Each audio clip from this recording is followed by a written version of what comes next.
Hi, this is Robbie with Tickner Photography. I'm here down at the beach. I'm going to test out the new Sony A7. I have the alpha adapter on here and I'm using my Tamron 70-200 2.8. So as you can see, it's such a tiny camera on this gigantic lens.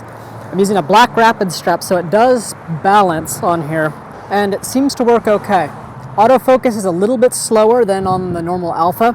I think probably because it has a smaller battery to deal with, but it seems to work pretty well. I'm gonna go down and try and photograph some surfers. Their waves are pretty puny today, so I'm not exactly sure what we'll get. Hopefully be able to see something. I might try and go down to some buildings later on this evening and do some HDR shots. Unfortunately, there's no slot on the side of this for my cable release, so that's actually kind of annoying.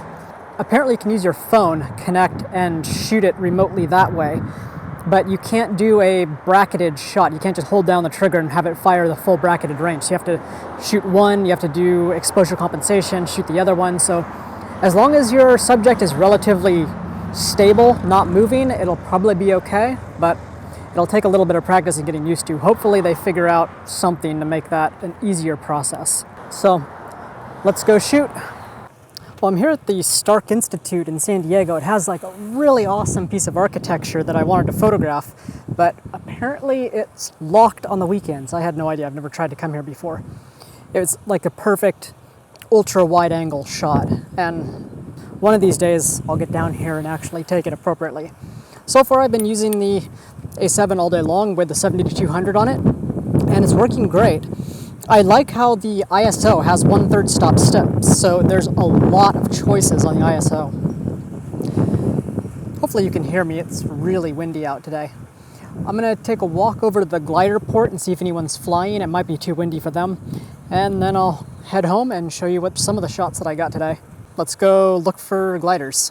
Well, I just got home and I'm looking at some of the pictures that I took today, and they're not bad. Although pretty much everything that I wanted to do photographically today was a bust. I mean, I wanted to photograph surfers and there were no waves.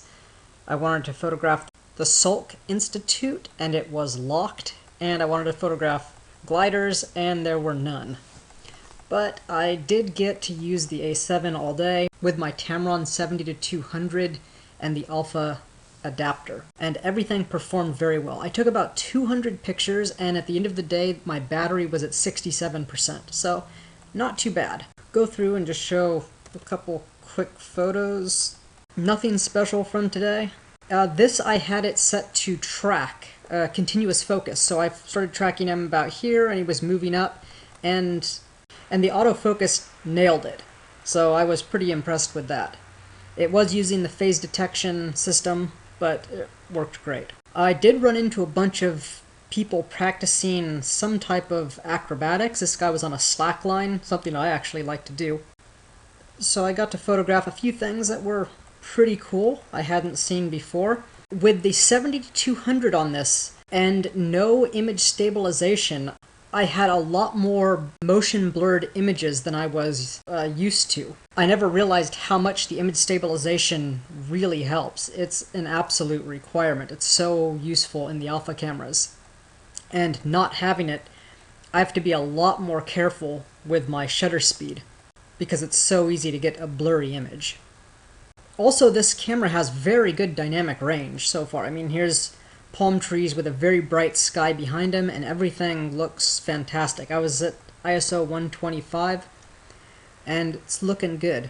ISO was really cool. It has 1/3 step increments, so there are a lot of options to fine-tune your ISO, depending what you're looking at. I found that really cool. Giant moai at Swami's and Encinitas. There were also some people playing on the drums.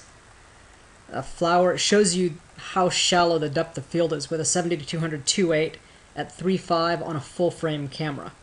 I know full frame doesn't by itself affect depth of field, but it does affect your framing, so you have to get closer to the subject and that affects your depth of field for the same focal length. But I really liked the images it was producing.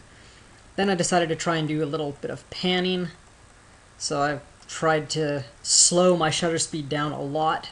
I increased my aperture and Lowest ISO is 50, which is cool if you want to do something like this in broad daylight. It was very bright and hot. It was about 80 degrees at the beach.